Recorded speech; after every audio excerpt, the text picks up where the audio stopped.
Le nucléaire revenu en grâce donc ces dernières années, cette semaine, avec cette confirmation du revirement de la stratégie française, l'annonce de la relance de construction de nouvelles centrales. Est-ce que la bourse a réagi à ces annonces d'Emmanuel Macron, Guillaume?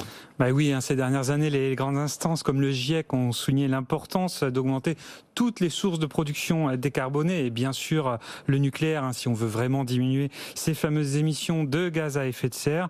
D'ailleurs, une majorité de Français y sont aujourd'hui favorables. En plus, la flambée récente du pétrole ne fait bien sûr que renforcer l'intérêt du nucléaire civil comme source d'énergie.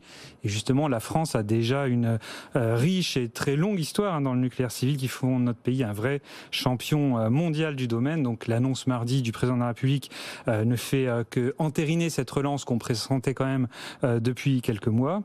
Alors en bourse, le candidat évident, c'est EDF, l'exploitant des 58 réacteurs qui composent le parc actuel français.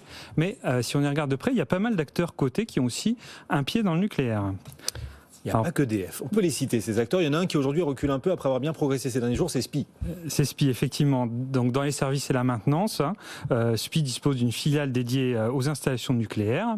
Il y a aussi, parmi les équipementiers, on peut penser à Nexans ou Vallourec, qui sont des fournisseurs du secteur énergétique au sens large, mais qui fabriquent chacun dans leur domaine donc les câbles et les tubes des produits avec des caractéristiques de sécurité qui sont vraiment dédiés à un usage nucléaire, comme Valinox, une filiale de Vallourec qui est leader mondial sur son segment.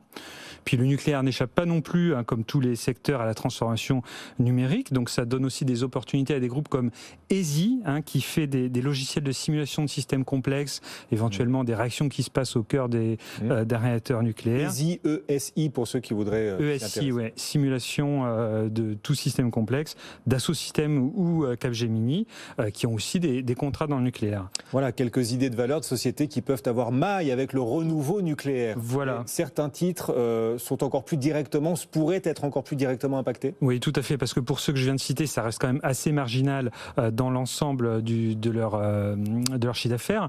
Mais vous avez vraiment des acteurs qui ont une exposition très forte, et en premier lieu, c'est A-System.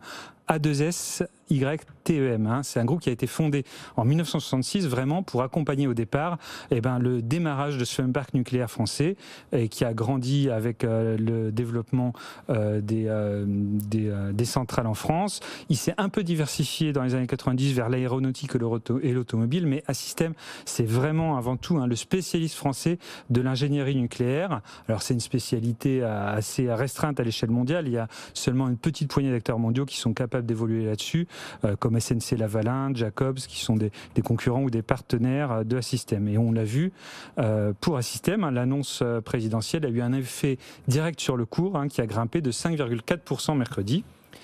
Et en plus A-System, il y a des acteurs qu'il ne faut pas oublier, comme Gérard Perrier Industrie ou le groupe Gorgé. Gérard Perrier Industrie, d'ailleurs en hausse aujourd'hui d'1% à l'instant. Groupe Gorgé également que vous citez parmi les groupes qui pourraient bénéficier d'un renouveau de la filière nucléaire française. Groupe Gorgé gagne plus de 3% cet après-midi. Qu'est-ce qu'ils font l'un et l'autre, Groupe Gorgé et Gérard Perrier pour le nucléaire? Alors c'est deux entreprises qui ont des métiers assez diversifiés dans l'ensemble. Gérard Perrier, c'est un spécialiste de la maintenance en milieu industriel. Et il occupe notamment des positions intéressantes dans l'énergie, y compris nucléaire, avec deux de ses filiales qui s'appellent Ardatem et Technisonic. Alors deux filiales, sachant qu'il y en a 8 qui composent le groupe Gérard Perrier.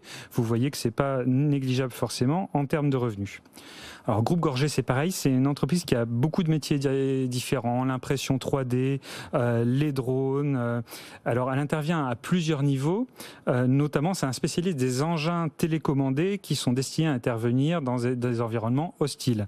Par exemple, dans des milieux où les radiations ne permettent pas à l'homme d'intervenir, donc pour aller inspecter, voire intervenir au cœur des centrales nucléaires.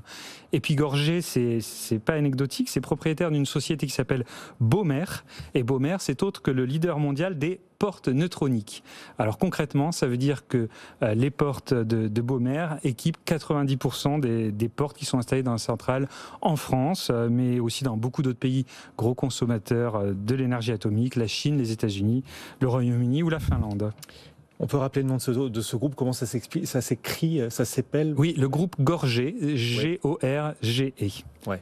Donc voilà, à mon sens, en attendant un possible retour d'Orano en bourse, donc le spécialiste du traitement de l'uranium qui descend d'Areva, c'est sans doute Assystem, Gérard Perrier et Groupe Gorgé qui constituent les paris les plus directs sur le marché du nucléaire. Et voilà, quelques idées pour apporter un peu d'énergie si vous le souhaitez à vos portefeuilles boursiers. Elle est facile, je vous le concède. Merci beaucoup Guillaume Bert et nos équipes du site BFM Bourse sur le pont, même en ce 11 novembre, pour vous apporter des idées. Avec plaisir. Thématiques, sectorielles. Merci beaucoup Guillaume. Vous proposez également sur notre site BFM Bourse